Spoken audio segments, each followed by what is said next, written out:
Saya berpikir begini, ini madzhab Syadzili. Kita semua tentu Syadzili karena kita semua ngaji kitab hikam. Kita tahu kitab hikam itu muridnya Abul Abbas Al-Mursi. Abul Abbas Al-Mursi muridnya Syekh Abil Hasan apa? Asy-Syadzili. Saya masih ingat betul makalah itu dan saya ulang-ulang. Setiap saya ngajar di sarang saya ajarkan itu. Kilali kata Abul Hasan Asy-Syadzili, saya pernah dapat hatif, dapat semacam ilham. Apa makna min syarril waswasil khannas? Itu kata beliau dijawab oleh hatif itu. Hatif itu nggak perlu diterjemah tadi ada karena tadi diajarin itu. Apa yang dihidupkan itu nggak perlu dijelaskan. kata hatif tadi, waswasun yadkhulu bainaka wa baina habibika yunsika altofahu alhasanah wa yudzakiruka af'alaka asyi'ah wa yukassiru indaka dzatas shimal wa yuqallilu indaka dzatal yamin liya'dila bika an husnidzanni billah ila su'idzanni billah. Jadi yang dikatakan waswas adalah kamu digiring untuk hanya ingat sisi-sisi kamu yang negatif, dilupakan bahwa Anda punya sisi-sisi yang positif. Misalnya seperti ini, mungkin secara fikih tadi banser-banser tegas, wah ini masalah lelaki perempuan dipisahkan gini-gini. Sebetulnya ada rukhsah itu karena ini di depan umum. Yang paling pantangan Nabi itu la yakhluwanna rajulun bimra'atin. Ini ada yang menjaminnya gitu. Malah khawatir saya di sini dipisah tapi setelah berduaan nggak bisa. Jadi toleransinya karena ini di depan umum. Itu masih ada toleransinya. La yakhluwanna rajulun bimra'atin.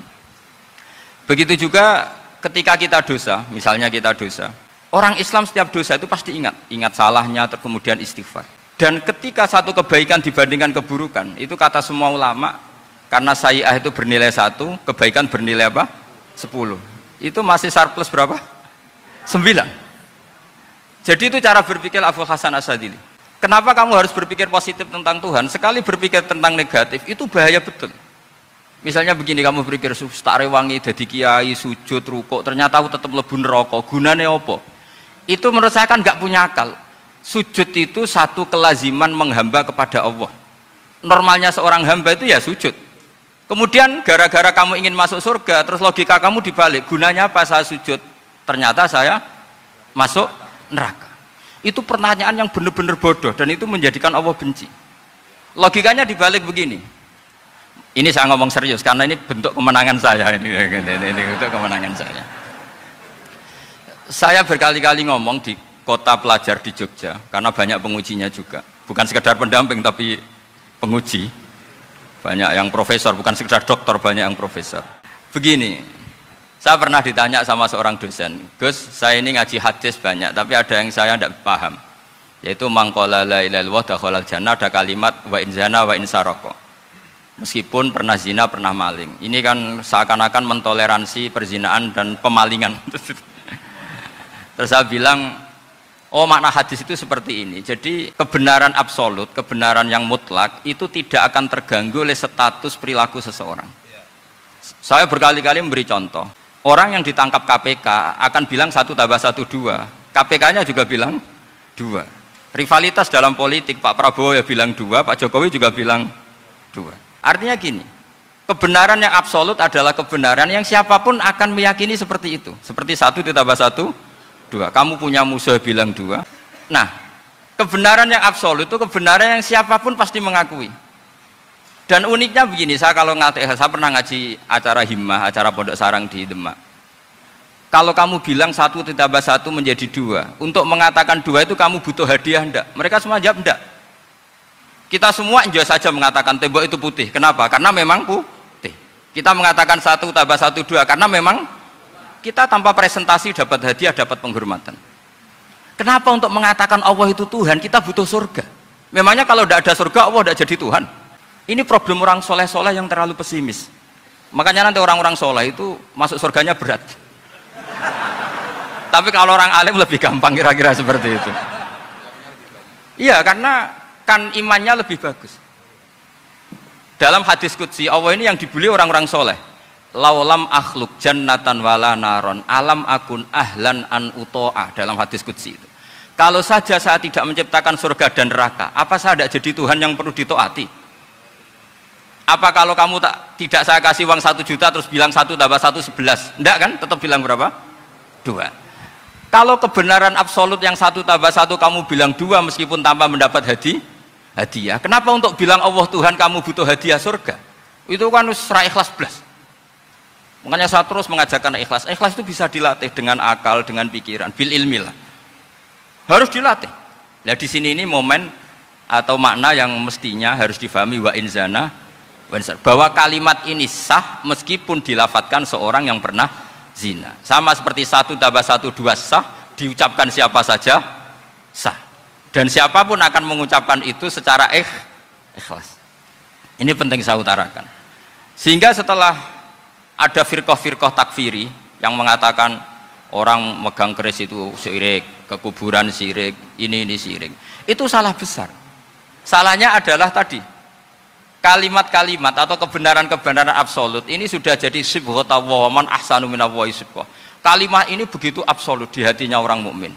Sehingga ketika terganggu oleh hal-hal yang adat istiadat kayak pegang keris, kayak apa, ini tidak mengganggu. Tetap kualitas iman ini di atas keyakinan adat membawa apa keris. Kalau orang membawa keris menjadi syirik karena percaya sama makhluk. Orang misalnya kejawen kalau nggak bawa keris nggak nyaman. Orang kota itu kalau nggak bawa ATM juga nggak nyaman. Itu tidak dihukumi syirik. Kamu pergi lupa bawa HP nyaman enggak? Enggak, kenapa tidak dihukumi syirik?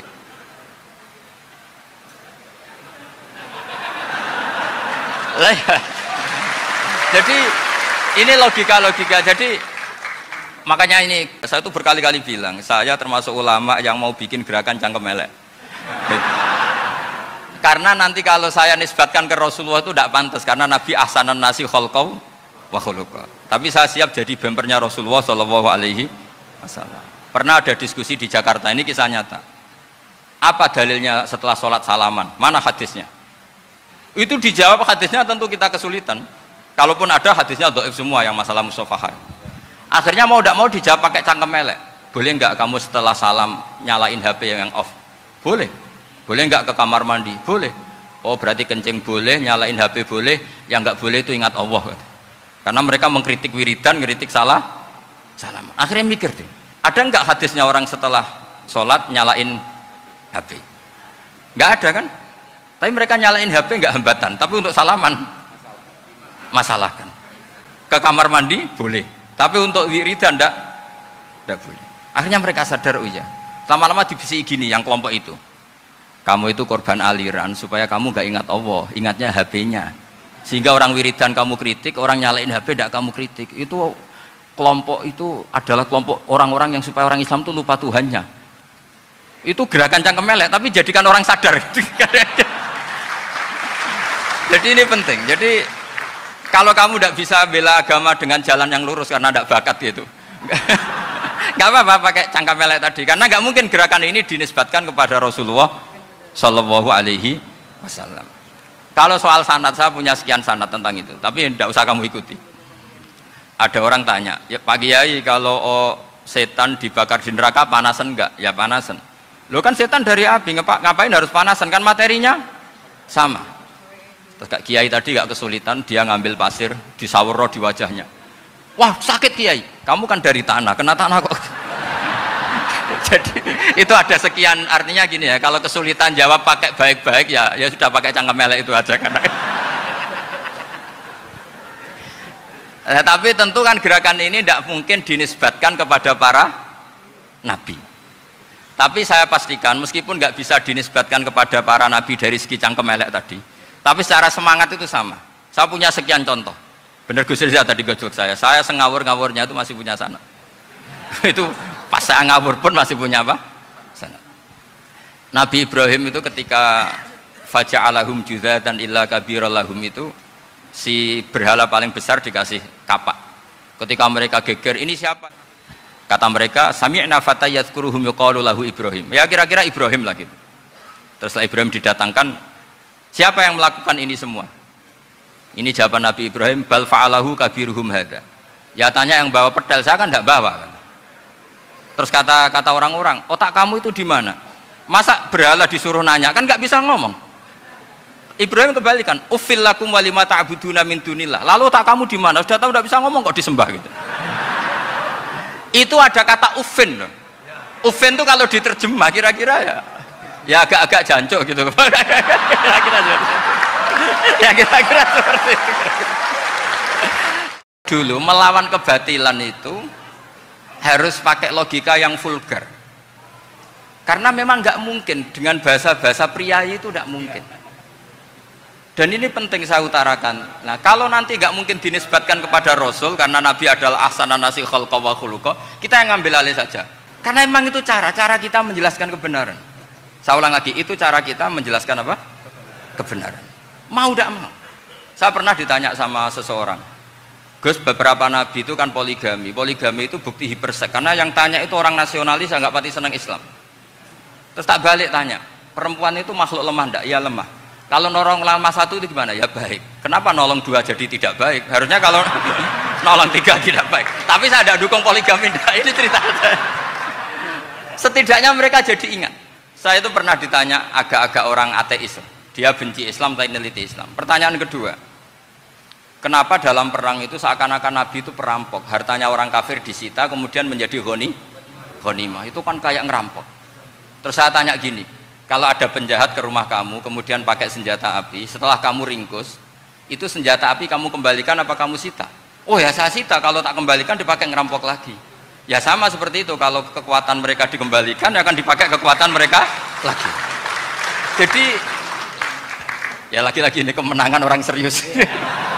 Nah, kenapa saya ngajar begitu rileks, begitu santai? Karena pikiran saya sederhana. Fa innal uqula muttarratun ila qabilil haq.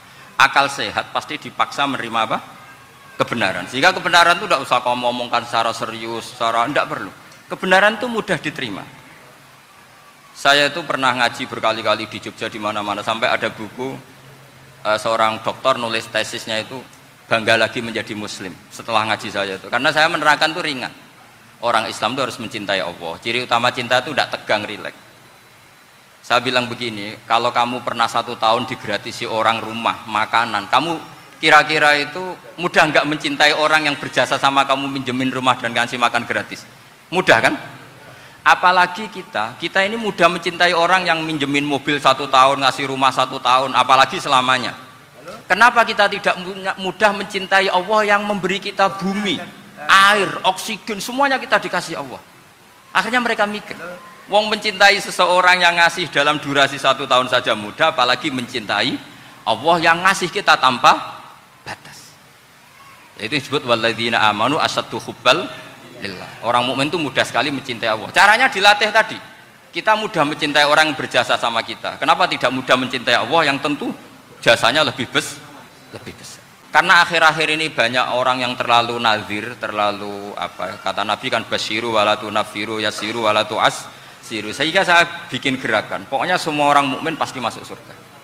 Nanti soal ada kesalahan-kesalahan kecil yang menjadikan orang su'ul khotimah itu sifatnya kehati-hatian.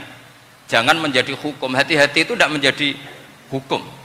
Kalau kamu nyupir hati-hati itu bukan berarti pasti kecelakaan. Enggak. Hati-hati itu ya hati-hati saja, tidak menjadi hukum. Ini penting saya utarakan karena kubu sebelah kampanyenya sudah tadi, setiap mati pasti tenang bersama Bapak di surga. Sementara kita mau kampanye, kamu sholat tidak mesti diterima, haji tidak mesti diterima, jadi kiai tidak mesti masuk surga. Coba kalau kita kampanye gitu terus, yang mau jadi muslim itu siapa? Jadi ini sudah tak perhitungkan matang-matang, saya milih macam seperti itu. Ya ini saya pikir sudah, ini pembandingnya supaya punya waktu.